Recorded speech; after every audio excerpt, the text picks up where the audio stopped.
Welcome to our Halloween special. Ooh. Yeah, it's a very scary time of year. Yeah, we love it. We're binge watching a shed load of horror films. I love horror films. Yeah, all of our favourites. So we've got some creepy stuff for you this week. Yes, hello creepy. Why don't you talk about what you've been doing with your sound design installation? I am creating sound and musical textures for a immersive theatre experience. Yeah, sounds very intriguing. Yes, it's going to be a really amazing event. I think it's going to be unlike anything that you have ever been to.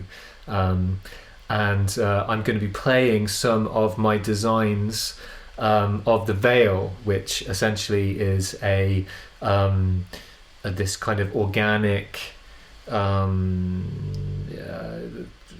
don't want to say too much. I'm not allowed to say too much about it, but it's this kind of life force that the audience goes into, and I've designed it as a organism that has different.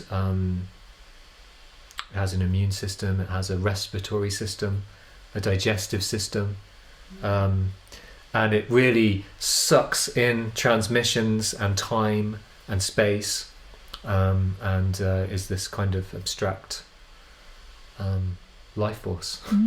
Yeah, I suppose horror is all about, that immersive experience, isn't it? Even horror films have that too, the storytelling.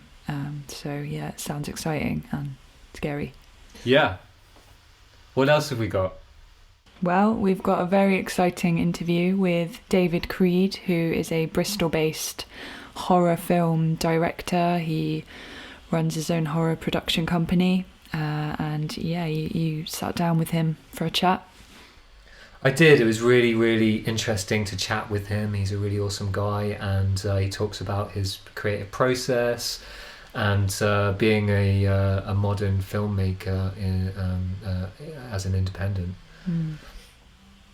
Very exciting. Indeed.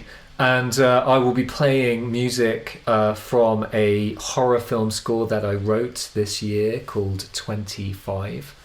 And we will be sort of like chopping that up with the interview, and in various places you'll be hearing some of that as well. Yeah, and in a future episode we have another interview with the director of that, so make sure you subscribe and keep your eyes open for updates.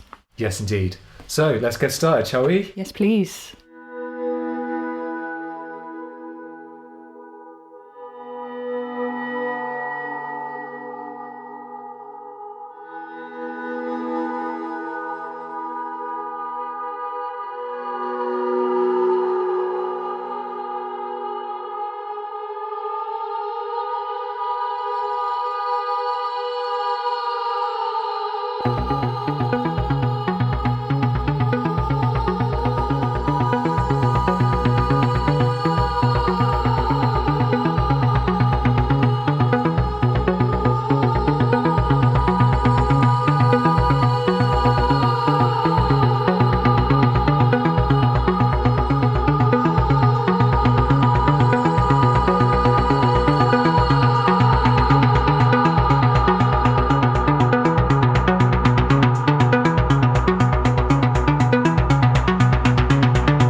Today we're talking to indie director David Creed. David, who is based in Bristol, has been working in film for over 20 years. As a child, he was influenced by his mum's James Herbert novels, and black and white monster movies like Frankenstein. After studying film, he moved to Bristol and started working on sets, learning the ropes until he had enough experience to make his own short films. Now he is the co-founder of Bad Blood Films, a horror and thriller production company he runs with his producing partner Mark Kenner. The company aims to support sustainable filmmaking in the UK through creative storytelling and high-quality productions, while supporting up-and-coming talent. The first release from a slate of new projects is the folklore supernatural horror Sacrilege, the perfect Halloween watch, available to download now. I kind of always had a bit of a thing for kind of horror and scary stuff when I was a kid. I remember even going back to junior school, in English, we were tasked with writing, all the kids were tasked with writing a story. And so I wrote a story, but they didn't specify what you could write. They just said, write a story. So I wrote a horror story, basically, about a giant snake with a massive skull that went around killing all the adults and leaving the children alone. And my mum got called into the school because apparently that was inappropriate when all the other kids had written about unicorns and happy parties and swimming pools and stuff. So, yeah, I don't know. My mum even then. Yeah, exactly. Yeah, my mum just laughed and said, "Well, at least he's being creative." But yeah, so I kind of always been into that, and I got started fairly early on in horror with. I found my mum. My mum used to read a lot of horror, and she read a lot of James Herbert. So she kind of leave the books around, and I was, I guess probably too young really to be reading them, but she didn't really know because she'd finished them and didn't think that I was picking them up. I was picking up the books she'd read, and so I read The Rats, and just loved it, and kind of got a taste for it from there really, and then got into Stephen King and Dean Koontz and all those kind of guys, and Clive Barker, who was just blew my mind when I read his stuff later on. And so kind of always wrote, and then I went to college and then kind of did creative writing at college, and kind of got into that was great because it kind of they really did like the fact that you were allowed to kind of they encouraged you to get your thoughts out, don't restrict yourself, kind of go with the flow, and just be yourself. And that was great because it was really helpful kind of understanding, like what do I like, what I don't like, and that sort of stuff. And then off the back of that, I then kind of wanted to become a script writer, and again, just did some more courses and just kind of went that way really. And then it was only actually when I moved to Bristol, I'm originally from Essex, and that I met a guy here called Mike Bullen, who is a writer. He wrote many things, but one of the things he's famous for is he wrote a TV show called Cold Feet. Right. And he's a lovely guy, kind of took me under his wing a bit, and really, really helpful. And he just sort of said to me, it's tough being a writer, but you can make contacts and stuff, maybe learn the process of filmmaking, kind of volunteer as a runner, and, just kind of see if you like that side of it. It might help you get, the right kind of contacts to get your stuff out there. So I thought, great. So I did.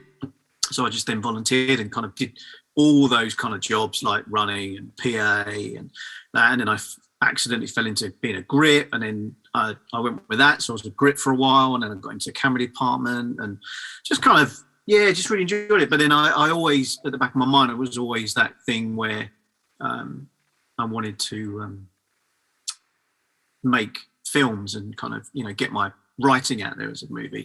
But it's obviously very frustrating because, lots of people want to. And also short films, how do you get them made unless you make them yourself, right? So that's kind of what I did. I thought, right, well, I'll start making my own stuff first and then just see if I can then kind of off that. And I really enjoyed directing and kind of fell in love with that really. And then, made one short that went off and won a bunch of awards, which was great. And off the back of that, I was going to do another short, but a good friend of mine turned around to me and just said, well, why are you wasting your time doing more shorts when you've already done shorts? You've done a few. Why don't you aim to do a feature and kind of, see how you can get on with that? So I thought, it's a good idea. So I did, and then kind of started looking for a producer to do that, and went through that, picked up 2 or 3 different producers, and then finally got to work with Mark. We kind of off the back of that, kind of got together and then just said, right, okay, well, no one's going to help us make this. We need to make our first movie. So we did. So we just kind of asked family and friends and said, could you help us out? And then what they gave us, we made a movie on, basically, which wasn't a lot. But, we made it, and we did it without anyone else's help. And, and then off the back of that, we managed to get that. Cineworld picked it up, so they put it in across the UK, and we had a wide release with the movie, which was brilliant. And then we got a sales agent off the back of that. I think we had something like 20 odd sales agents get in touch with us about the movie and want to sell the movie. So we set on a sales agent and sold the movie into 16 territories, I think, something like that. A bit more than that now. But it's been a bit of a whirlwind last couple of years, really. It's been kind of crazy, but. Wow, that's super interesting, and I'm interested. What? Because going from this short film, it's great advice, by the way. The person that was like, "Well, you've done that now, make a feature." But I can imagine the short was quite challenging as well, right? To make yourself. Yeah, I mean, I did a few. So I kind of so Special Delivery was the one that kind of went off and did well with the awards, but that was also the first one that I'd kind of entered into any kind of festivals and that anyway. But I'd made some shorts before that. One called Mum's the Word, which was something technically I wanted to try. So the whole film was one take, and it followed a guy that you think he's been kind of a bit dominated by his overbearing mother, and it turns out not so much. And there's a kind of a bit of a psycho style twist in it, but it was all shot in one take. But it was great. It was great. It was really rehearsal to get that one. Yeah, so we actually did the whole thing 14 times. And from start to finish, I think the length of the movie is 3.5 minutes, 4 minutes. It's not that long, but long enough when your entire thing is reliant on a Steadicam operator. And we had a full Steadicam operator. Yeah, James, he was brilliant. And it was definitely trial and error, because obviously you have to light for everything, and you have to have sound for everything. So you kind of, and the actual composition, you have to, because of the way that the Steadicam moves, to try and, because I wanted to get it to kind of reflect the movement of the guy and not just be kind of, whipping around or trying to, and also because of the way the rig works, it's quite flowy. So you have to, so we learned a lot. So the first sort of couple, 2 or 3 takes, we'd sort of move the camera around, and then we'd see a reflection of the camera operator, or we'd move down the stairs, but then suddenly we'd see the data rail where they'd put some lights up that were fine for when they were coming down, but not for when we first turn. And so it was really a whole process. I think we actually used take 12 out of the 14 in the end. So you just got the timing right on that take. It was just the smoothest overall. Yeah. It was a comment. It was still one of those things, where you always look at it and you kind of, whatever you make, you still go, I do that better now. But that's fine, because you learn, right? And it's great that you're not satisfied in a sense, because it means that you're, it's never going to be perfect. So it was the most perfect one that I could kind of let go, saying, I think that's the one. Did you get a feeling, or was it something? Yeah. I think you do, because you kind of, even when you're, certainly when you're shooting a feature, which is, I thought, shooting a feature is just like shooting a short, but just a bit longer. And it's like, no, It's nothing like that. But you have to get, your gut just says, yeah, that's the one. I like that one. You know. And I remember when we shot Sacrilege, there was one particular shot when one of the actors slips on a pool of blood, and we only shot that once. I said, yeah, brilliant, perfect, got it. Put that one in the can, and they were just like, "Are you kidding?" I said, no, I'm not kidding. No, that's it. We need to move along. We've got to speed this up. That's it. We're done.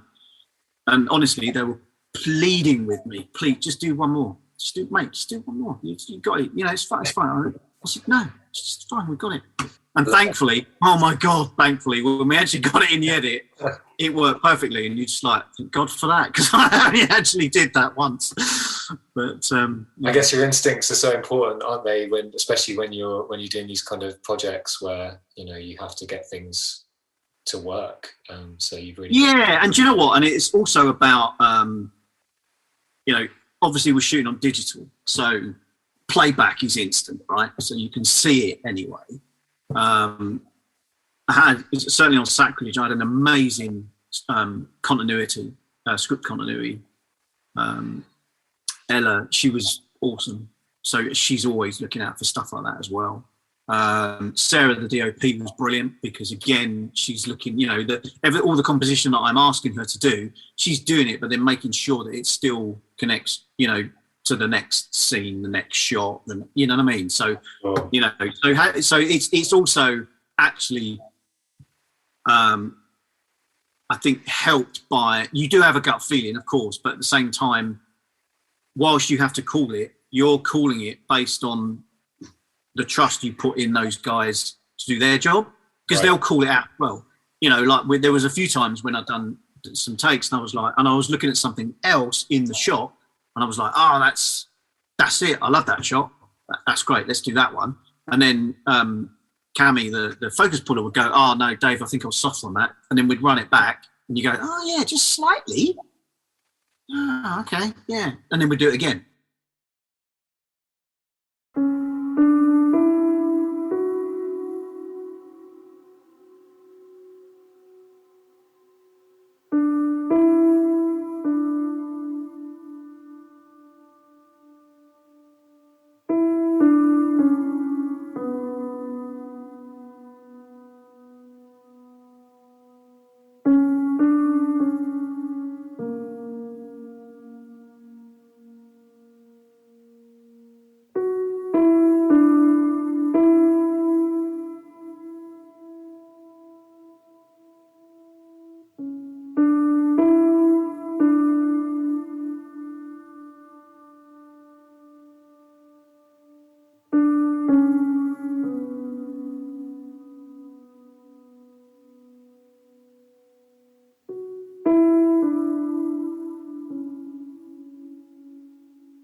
How did you find your team and the people that you work with on Sacrilege? And well, as in physically find them, like were they friends before, or did you?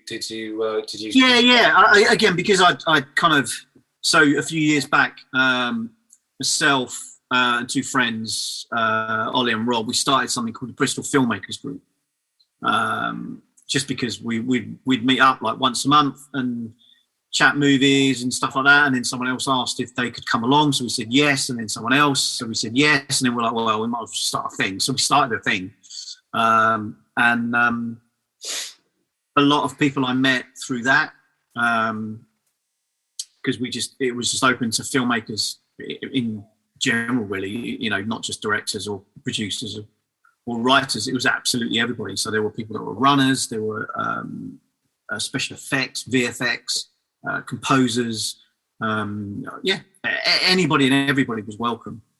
So I met a few people from there, and then because I'd been making my short films anyway, I just got to know more and more people, and then I think the only thing I actually had to look outside of my circle for was a first AD at the time.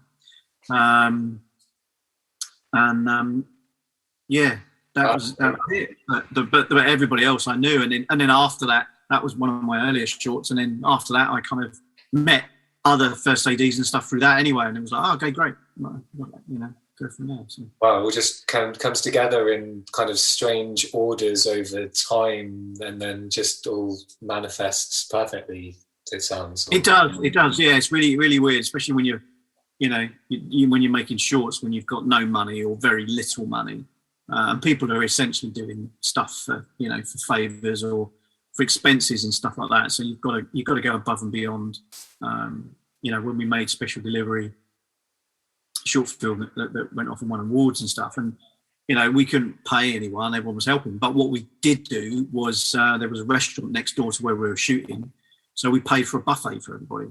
Right. Know? So we shot over 3 days, and everybody had a buffet, and you know, and they were like, well, that's brilliant, because we don't get that on some of the frigging, you know, TV stuff they do. Do you know what I mean? They get like a handout for Tesco sandwich or something. You know what I mean? So you're like, you know, so you do what else you can do. You know what I mean? To help people. Yeah, that's clever. What was the biggest challenge with Special Delivery, would you say, making that? What was the hardest thing? Special Delivery, the hardest thing. So that was an action short, basically about a hitman who goes to take out a hit, but he picks the wrong guy. The most difficult part of that was that there are only 2 characters in it, but there is a tumble, there's a fight at the top of a flight of stairs, and then there's a tumble down the stairs with 2 of them, which, yeah, I didn't know at the time, but apparently stuntmen hate doing those because they're insanely dangerous. And we were like, oh, shit. You know. But again, a good friend of mine who played the hitman, he's also a fight choreographer and a stunt man, and he's like, look, I can do it, but I wouldn't be happy for your actor Richard to do it with me because he's not trained. But what I can do is this: we can get to this point, and then I'll finish that off so it'll still look really cool. And then you go, oh, okay. Well, again, which goes back to trusting the team around you, right? Because the end result was still what I wanted, even though the whole thing wasn't of that particular scene. But that's fine, because you have to consider those people's safety and what have you, you know. But I still got what I needed because he was experienced enough to say to me, look, this is what you want out of this. This is what I need. Okay, well, I can give you that, but we're just going to stop it here, and then he's going to get the better of me, and then he's going to kick me down the stairs, and then I can do a proper full-on tumble, and then he can come clambering over the top, and you're like, okay, cool, that gives me it, brilliant. And then, you know, and then it gets done, rehearse it very, very slowly a couple of times, get it, and then you're like, brilliant, that works. You know, it still gives me what I wanted, but in a different way. That was amazing. But you just had the right person there to advise you in exactly the right way for that vision of yours to come. Yeah, exactly. And there's no point, I think that's the key thing, is there's no point in cutting corners when it comes to stuff like that. the biggest thing I think, and when I was first starting out as well, was that honestly, the amount of people that would lie to me about what was required, especially when I was a grip. Oh yeah, we just need this. Okay. And then you get there and then they're asking for something else and you're like, hang on a minute. You didn't tell me that before. You've not got the kit that you need for that. You're now going to put people in potential danger just to get this shot, and they lie to you and you just think, that's not how you do it. Do you know what I mean? That's not how you do it. Whereas, so we were very much up front and saying, look, like the actor I had, Richard, that was in Special Delivery, he's got a lot of TV experience and stuff. So he was the same. He was like, well, we just need to tell people what we want. Here's the script. This is what we're going to do. What do we need? And they're like, right, just need some pads here. And I've got, we can do this. I can fall on that. And then, what kind of clothing are we wearing? Okay, we're wearing this kind of clothing. Brilliant. I can put some slim pads under the elbows or the knees, and then you kind of go, okay, great. And then everybody's happy, right? So, nice. People you can trust, solid people. It's just paramount, isn't it, to this kind of thing? And that's interesting. That is there certain ideas when you have them, like you don't know how you're going to do them, but you know that they're the right ideas. And is there also other ideas that you have where you're like, oh, I'll put that one on the back burner because it's probably just going to be too difficult at this stage, or how? Yeah, I mean, I tend to always write like, if I've got all the money in the world, and then off the back of that, you kind of quickly come down to earth and realise that you haven't got all the money in the world, and even if you did, it's still ridiculous what you're asking for, or it doesn't suit, or whatever it is. But like with Sacrilege, so we, I always envisaged the start of the movie with a guy that spontaneously combusts into flames. Because it was something that I wanted to do, and I thought it would be a great opening and kind of set the film up, blah, blah, blah. Also the lead character, we changed that slightly because that was going to be the pagan goddess was going to be an actual physical suit, like a proper full-on, bodysuit creature. But that was going to cost like 15 grand. Right. And we were like, it was kind of almost a toss up. We kind of go, well, what do we want? If we, do I want the big opening with the Burning Man, or do I want this creature that we see it a few times throughout the movie, but not a lot? What do you want? And I just went, well, the Burning Man for me, that's something that I wanted to do. As long as we can do the Burning Man for real, like actually set a guy on fire, then I'd do that, because I didn't want to do the CGI route. So whilst there's kind of augmented flames attached to the character at a couple of points in that scene, they're still real. They're not CG flames. Do you know what I mean? So what we did, so the visual effects supervisor literally mirrored what was going on with the action to then go back and use like a black paint. I think it was a black painted mannequin, and then positioned it kind of in the same place, and then literally just set fire to it, so we could then kind of so when we got the action back in, we could then just literally take those flames that were real and then add them to the the body of the that was in the movie. So they're not CG flames, they're real flames, but they're obviously, some of them are added on. Makes such a big difference, doesn't it, having the real stuff in there? Like, because so much stuff that's too heavy on the CG, it just pulls you out of the world. Yeah, and and I get it, because one, it's health and safety, because like the stunt guy that we had, Dave, he's done so much stuff. He was in, I think he was in Game of Thrones, and he did a lot. I think he did all the Pierce Brosnan Bond movies. So he's done lots and lots of stuff. So he was like, look, again, you're asking, the one thing. There are stuntmen that just refuse to do fire because it is that dangerous. Yeah. Of course. So, which I totally get. So, so we did do, a couple of partial burns as well as full burns. But it's I think you can still tell when something is fake fire, right?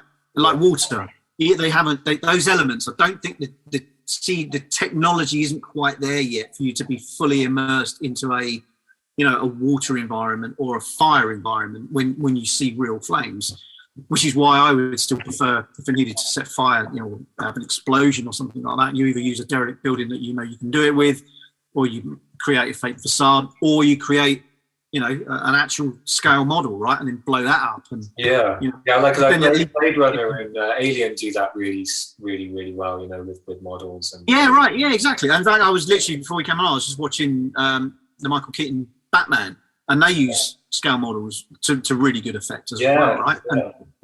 So because I don't think you just, it's not quite, maybe it will in the future, but I think fire certainly is very difficult to make it look real. So that's why we went down that route, where we had real fire, a real guy on fire, and real fire, but then kind of added in post, just to kind of boost it up a bit. Wow, powerful atmosphere, and you must have been able to really feel that when you were shooting it, right? It was like real fire. You know what? It's insane. The heat from that was crazy. Like, we were setting up, and then Dave, the stuntman, was like, "Yeah, you guys need to go back further than that." And we're like, "We're miles away, and you're going to feel it." And you're like, "Oh, okay." So we, took his advice and went back, and then as soon as he started, went for the full burn. It was, it was a cold night, but it soon got really warm. That's going to really come off for the viewer as well. I mean, just to have that kind of realism present in, on set, that's going to communicate, isn't it? Yeah, and it's funny because it definitely is one of those scenes that stands out in the movie. It does make me think, oh man, maybe I should just save that for the ending. But it's powerful openers though. You get people. No, exactly. Yeah, exactly. You're talking about this idea of like fear and like what's scary, and I mean personally, I think people can be pretty scary. I think maybe within all these stories and everything, the thing that we're afraid of is somehow ourselves, like the deep, dark, unconscious parts of ourselves. And do you know what? And funny, that is exactly what Sacrilege is about. That's it in a nutshell, really. There's 4 girls, but the lead character of Kayla, that's it. She was mentally abused by her ex, who got sent to prison for assaulting her, not sexually, but just physically beating her up. And she became so afraid of herself and her own feelings that she kind of, withdrew from all her friends really, and kind of, apart from Stacey, and, and then it was actually a catalyst. It was right, no, let's just go back out there and kind of, get amongst it again and start enjoying ourselves again and having some good, good time. And, and ultimately the only way to defeat this pagan goddess is to overcome fear. Right. If you're still scared of it, it literally will manifest to the nth degree until you take control of that, basically, and take ownership of your own fear and stop yourself from being afraid. Then she loses all her powers, and it's obviously the lead's journey to get to that point where she realizes that the only thing that she should be fearful of is not conquering her own fear. Right, yeah, exactly. And that's so true of life, isn't it? It's like we have these things that scare us, and I remember a quote that I always think of is like, behind every fear is a hidden truth, or sort of paraphrasing it, or a hidden desire. Behind every fear is a hidden desire, which I quite like. And I mean, do you find that when you're writing, that you're thinking about the things that creep you out and freak you out, and how does fear play a role in your writing, in your creative process, would you say? Yeah, I mean, I think it does. It has to for a horror movie anyway, right? I mean, if you don't have those elements, and I think that jump scares are fine. Certain movies that are brilliant and they're just littered with jump scares. I think it's when you do a jump scare that doesn't work, that people get a bit kind of like, there's a black cat at the window, or, a bird flew in front of your face and stuff like that. You kind of go, you can excuse some, but I think for me, it's like, it's the impending doom feeling, it's knowing there's something's not quite right. You can't put your finger on it. And then you kind of caught up in a moment where, where you're with a bunch of friends or whatever it is, and you kind of go, be all right. And it's a bit like relationship red flags, right? You're out having a drink and you're with your friends and you meet someone, and then there's something not quite right. Normal you would go, ooh, that's a big red flag. But actually, you that's out having a good time and enjoying yourself is just like, be all right. Nah, it can't be, and then it turns out that was a massive red flag, and you're waking up in a police cell or whatever. But, you kind of, I think that's the same, when you're writing, you just kind of, you're trying to put all your characters in as much peril as you can that's realistic, then get them behave in a realistic way. But at the same time, there's universal fears that, people will say, oh yeah, I'm scared of dogs, I'm scared of heights and stuff. And someone else will go, oh, dogs don't bother me, or, I don't mind heights or whatever.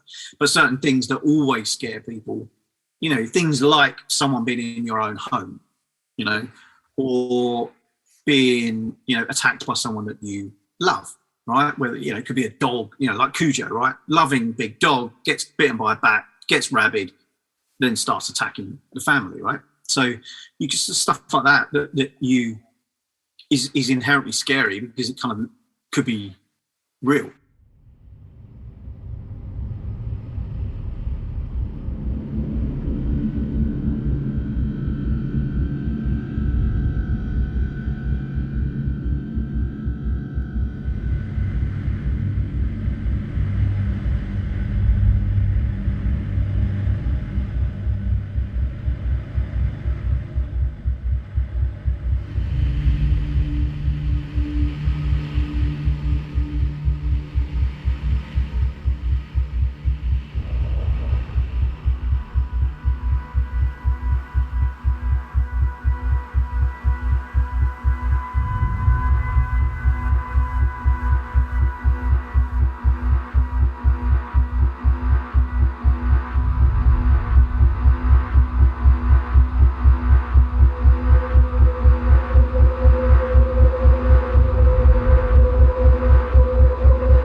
I remember some strong experiences as a kid watching horror films and being really, really shook up. Maybe not even by the best films, even like some of the sequels to Nightmare on Elm Street. But there was just some bits of some of those scenes that just like really were really difficult psychologically, and they gave me nightmares, and they just really shit me up, man. Like, something about certain imagery and it's like it's the dream state, isn't it? Would you say? You know, it's like it's being suffocated in your dream and not being able to wake up. That can be so nightmarish. And do you get nightmares? No, not really. I think I put all my nightmares out on when I, in a sort of script, so they kind of they get out of my system.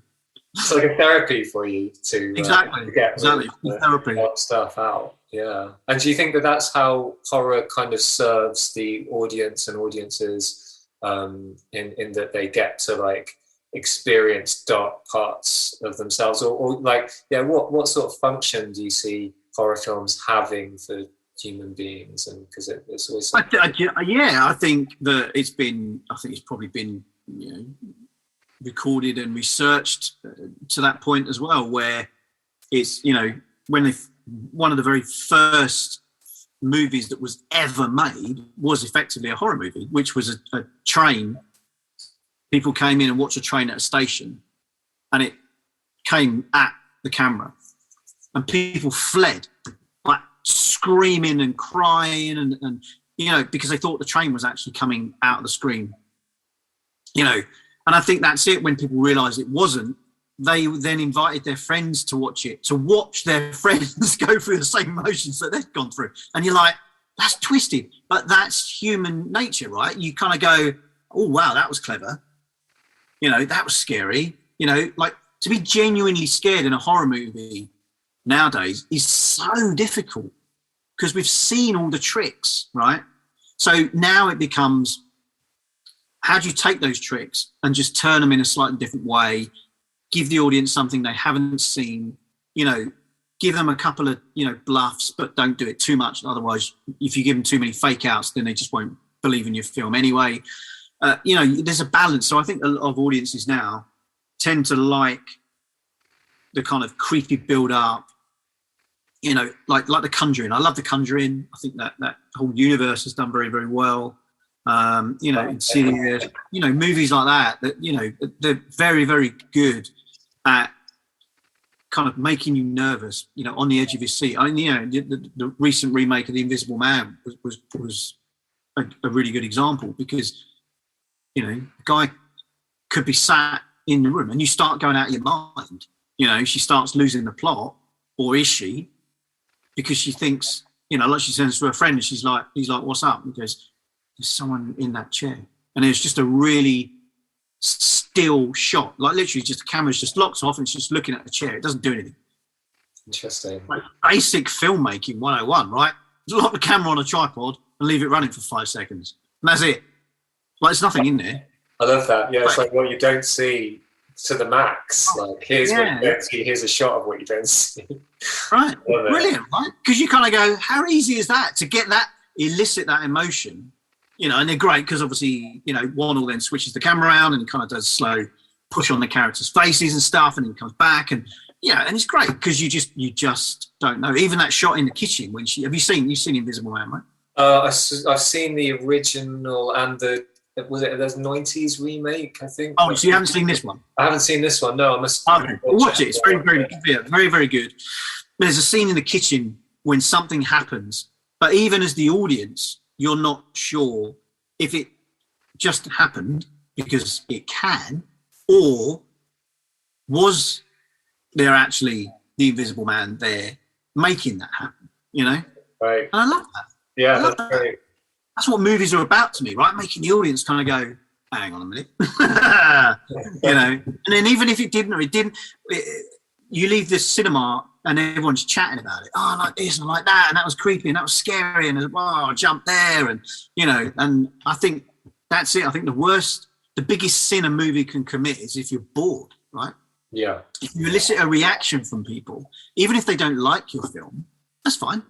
You're not going to please all the people all the time. Sacrilege isn't for gorehounds. There's not a ton of blood and guts in this. There's a reasonable amount, but might not be to what level they're looking for, and they might not appreciate the movie, and that's absolutely fine. But at the same time, there are people that are looking for this kind of thing that go, it's more psychological, more kind of, supernatural, and you've got this element, and that's the beauty of movies, right? We all like different things, and we like when someone says, I don't like horror movies. They don't really mean that. What they mean is they don't like a certain type of horror movie. Yeah, true. Because you can normally say to someone, oh, okay, do you, what else you like? Oh, I really love Jaws. And you're like, okay. Yeah, totally. That's so true. Like, or certain types of music. But even PG movies, like Gremlins. Gremlins is still a horror movie. Yeah. Jurassic Park is a horror movie. Yeah. Absolutely, it is. I'd never thought about that, but yeah, you're absolutely right. It is. Yeah, I mean, I remember my mum saying, because my mum got me into like movies when I was a kid, and I remember there was Night of the Living Dead, the original version on TV, and she recorded it on the TV for me when I was about 8 or something. She was like, "Oh yeah, watch this." She was like, "I never thought I liked horror films until I saw this film, and then I realised that like this genre has so much to offer." Exactly. You know what it really is? It's one of those kind of like, You know, like the Forrest Gump box of chocolates. You can open up a box of horror and you've got no idea what you're going to get. It could be a zombie movie. It could be a psychological movie. You know, it could be a serial killer movie. There's just so many different kinds, and that's what I love is that, you know, me and my wife love horror movies, and we'll stick something on. I was talking about this earlier, and you got no idea. You're like, do you know what? Let's give it a shot. And half the time you watch them and you think, I don't know, I wasn't keen on that. But then others you're like, oh, that's a real little gem. That was really cool. That was clever. Okay, I like that. Yeah, you know. So yeah, that's why I love horror. I think it's way more expressive than, you know, other movies can tend to be a little bit formulaic. You know, action movies. Yeah. You know, I'm a glutton for punishment when it comes to Marvel and Fast and Furious, but ultimately they're pretty much the same movie every single time. You know, because you've got slightly different characters and slightly different motivation, but you know, like Fast and Furious, no one dies. You know, really. I think in the whole thing, they've killed off one main-ish character, right? Han, right? Back in movie number 2 or 3 or whatever it was. You know, no one ever dies. No one really gets that badly injured. You know what I mean? It is kind of laughable, but at the same time, you know what you're getting, right? And I think that's can be fun. Sometimes can be really fun to watch. That's what I mean, and that's why you choose that kind of movie, right? You know, like Wonder Woman 1984 came out on Sky last week or whatever, and I was like, yeah, I'm watching that. It wasn't very good.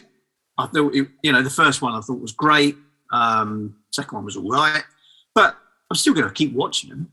You know what I mean? Because then you'll be in the mood for a different kind of horror movie, or you know. And I think that's what I love about horror is there's so much to offer and so many. You know, a lot of it's cyclical. You do get kind of like, oh, everyone's making a zombie movie, or everyone's making an Armageddon movie, or blah blah blah blah. And I think certainly within 6 months or so, we're going to start seeing a whole bunch of pandemic movies. I think there's already some that started to come out, and then that'll go away, and then it'll be a different kind of movie that comes in, and Yeah, it's interesting how it evolves and how some things stay like scary always, but then there's like a more of the zeitgeist scary, and like what will be kind of really fascinating and finding scary in 2 years or something. And do you know, I think the ones that the era now of the sort of I think the ones that stand the test of time are usually the ones that are very much more focused on the characters. Yeah. And then, and the horror element, like Alien. I mean, how old is that movie now? Like 1979, wasn't it? Or 79. Yeah. Like mental. Yeah. Yeah. Aliens, even Alien, which is just a phenomenal sequel. Yeah. And you're like, you've gone from effectively Alien being a haunted house horror to Aliens being an action horror, and yet everyone still loves those movies. So solid. Because they're phenomenally well made. The scripts are unbelievably tight. The characters are fantastic. The horror elements in there are all done to serve the movie. Whereas a lot of other movies that are very much of their time, and kind of you watch them at the time, but you kind of go, oh, it's a zombie movie. Yeah, that was cool, but whereas like 28 days later, I can watch that all the time. I love it. Yeah, it's just so well made. And because they're not technically zombies or whatever, but they did something different. But the characters you care about, right? And that's the key, isn't it? That's ultimately what it is. You give a shit about those characters. I think a lot of movies forget that and don't, and again, there's nothing wrong with that. Like, I can't think of one off the top of my head, but, a lot of action horrors, you don't get to know the characters well enough. Right. To kind of, but you can still enjoy the movie. You still come away from it and go, yeah, that was good fun. Like I like watching the Resident Evil movies. They get more and more crazy and absurd as you go through the series. But yeah, they're good fun. Underworld, great bunch of movies. But you're not expecting anything more than what you're watching. Do you know what I mean? Whereas with horror, you can get both. You can get the best of both worlds. So is that part of your you're thinking, like, when you're writing something, do you get like ideas where they seem abstract at first, and then you think about them further, and then you bring them into focus, and then you humanize them more, would you say? Yeah. How Yeah, I tend to. I think you just end up coming up with an idea for a story, thinking who the antagonist is going to be, and then through that character, deciding, like they did with Alien. Okay, well, if this thing's going to be the thing that goes around killing them all, what is it going to look like? What are its abilities? Like in my next movie, which is about Jack the Ripper, you kind of go, okay, well, what's his abilities? What can he do? What is it that he's going to scare people with? His persona, of course, his look, yes. The fact that he is evil, yes. What does he use? Anything and everything, but he likes using knives. Okay, right, cool. Now, based on that, how can I scare people? How does he act as a character? Does he fully charge at them? Does he stalk them like Mike Myers in Halloween? Does he hide? Does he like to toy with them? And then once you've got that, then you can kind of just apply that to the rest of your movie. So you're sort of more vividly seeing that character come to life as you make those sort of little decisions, and it just becomes clear. Yeah. I mean, I don't know if everyone does it, but I write backstories for all my characters. Especially the leads and especially the antagonist, because then that informs how they behave, throughout the script. So they're not suddenly doing something completely out of the blue that you're like, whoa, they wouldn't do that, Makes sense. Gives it more depth, would you say, as well, like for the actors and everything? Yeah. Because I mean, when we did Sacrilege, I mean, I do it for did it even when I was doing the shorts, but when I was Sacrilege, and I said, when I cast the movie and sent them all the script, I also sent them their character profiles, and they were like, "All right, we don't normally get these." I'm like, okay, well, that's who your character is. That is why they behave the way that they behave in the script. And they all found it like unbelievably useful.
That's what really comes through in films for me, is like what the creator knows and their experiences and stuff, that really like comes out. And I think I've learned a lot through watching movies over my life about life, through, doesn't matter what the genre is, but you can't help but make something that is you,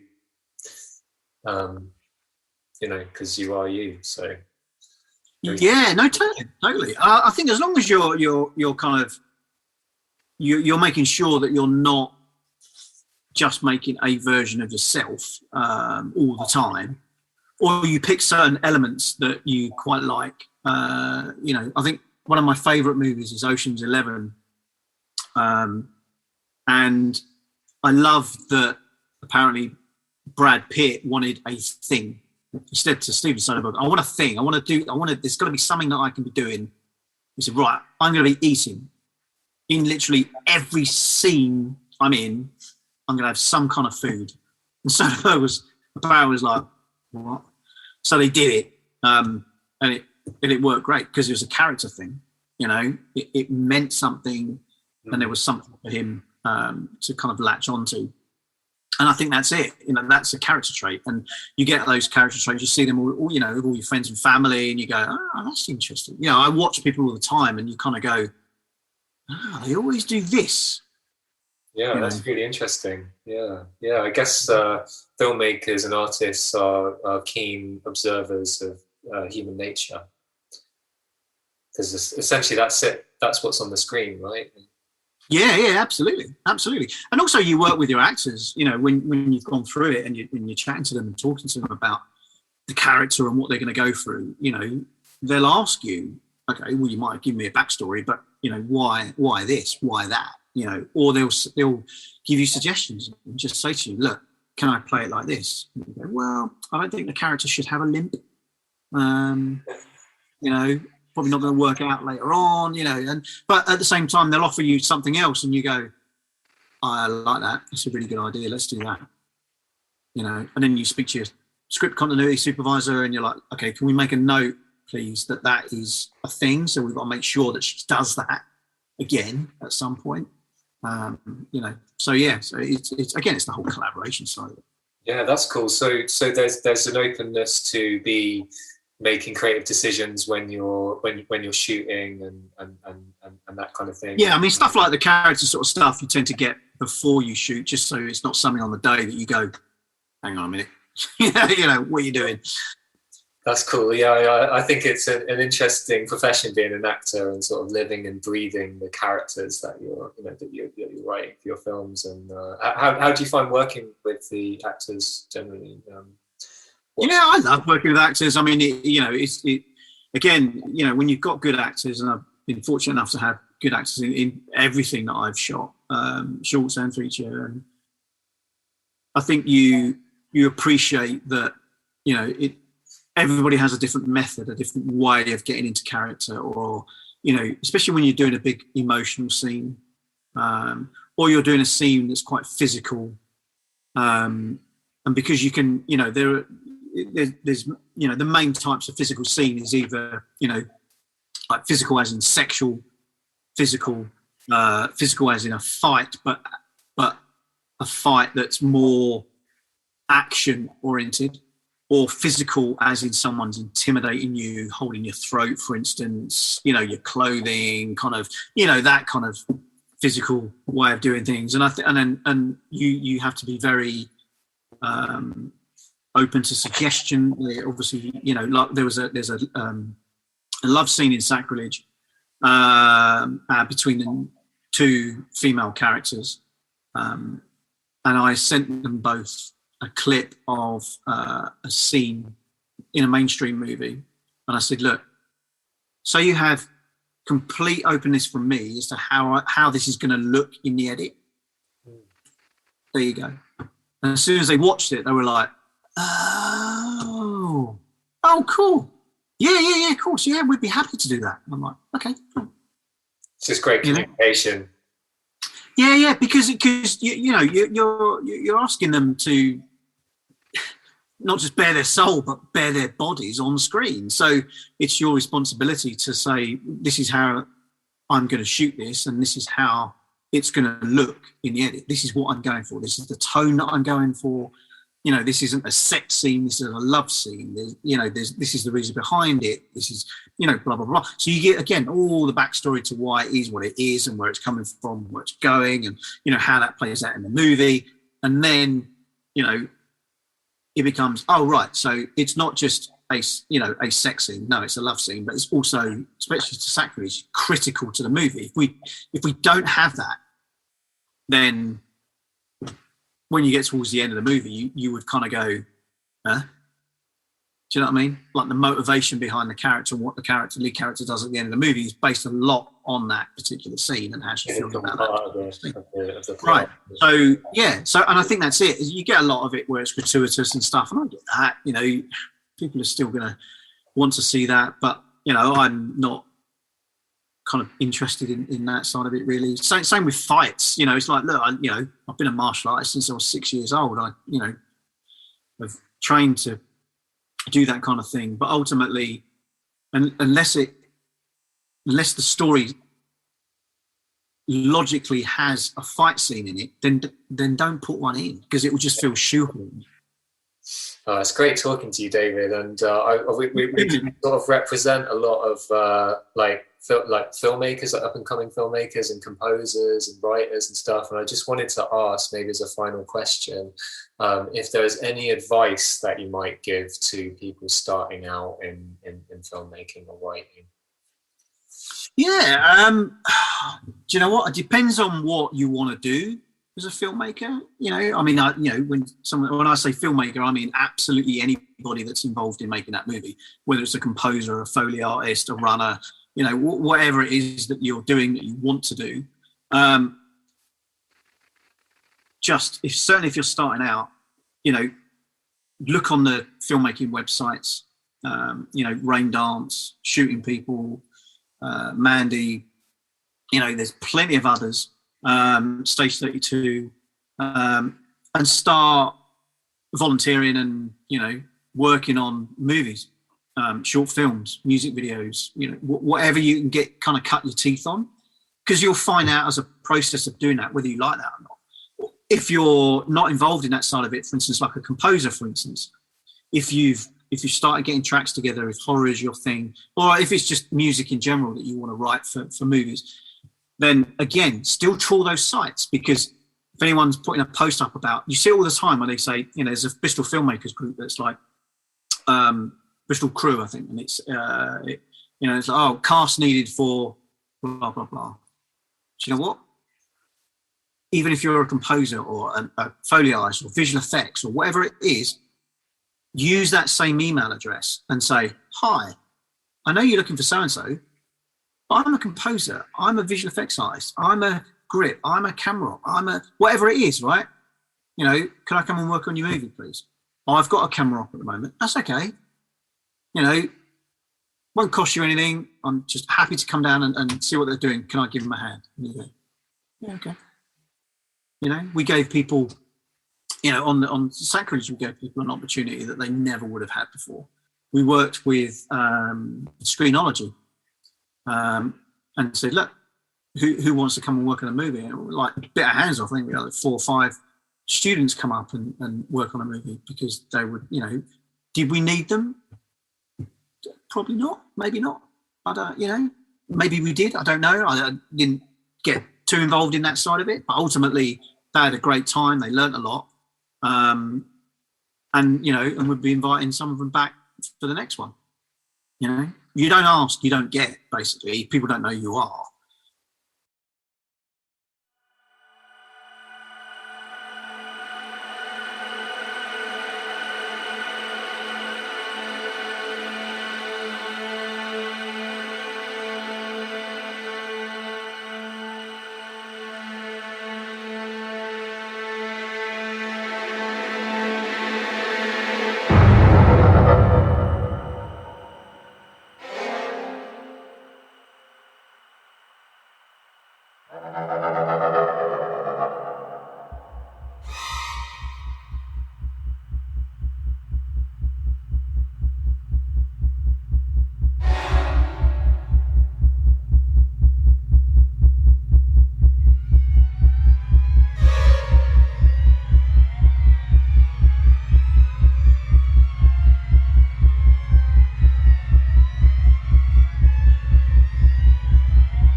Wow, thank you for that interview. Wow, really, really passionate guy, and yeah, a lot of fun to listen to. Yeah, it's fun talking about things that I'm really interested in, and it's really insightful and really interesting to hear his his process and his journey. Yeah, and like behind the scenes of independent filmmaking, which is always fascinating to me. Absolutely, it takes a lot of gumption. Oh, that's a good word. Thanks. I don't know where it came from. So yeah, moving into the next section. Well, we're gonna now immerse you into a creepy soundscape courtesy of David Mackenzie. Yeah, great. Let's take a listen.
Very cool, very creepy. I like how it's somewhere between sound design and music.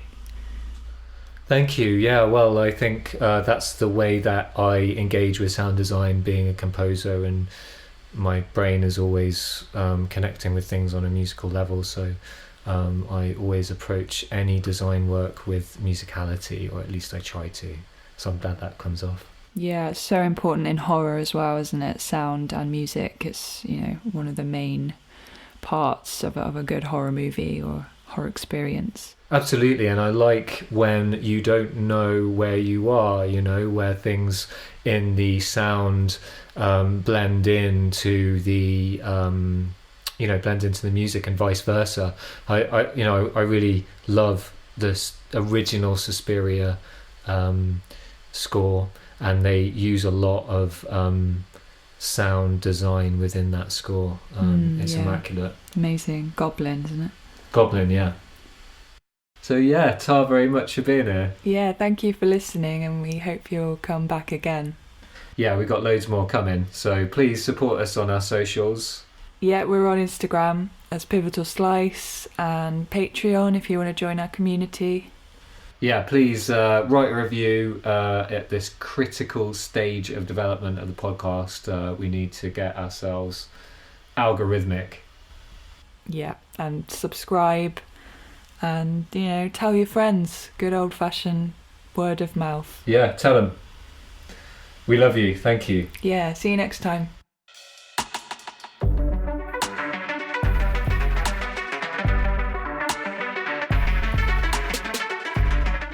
Thank you for listening to Pivotal Slice.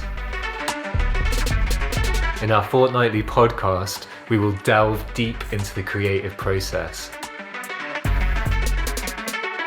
We are dedicated to providing our listeners with the undiluted truth of our experiences, giving a voice to the unsung heroes of society and fighting for inclusive representation in storytelling and art. So that we can continue making this podcast and maintaining a high standard of audio content, we need your support. You can subscribe to our Patreon, where we will be posting uncut interviews, behind the scenes features, and many exciting extras. Your support is crucial for us, as the podcast takes a lot of time and money to create, so we need your help to maintain and develop our brand. Go to patreon.com/pivotalslice now to be a part of this very important movement and contribute to rewriting the modern narrative.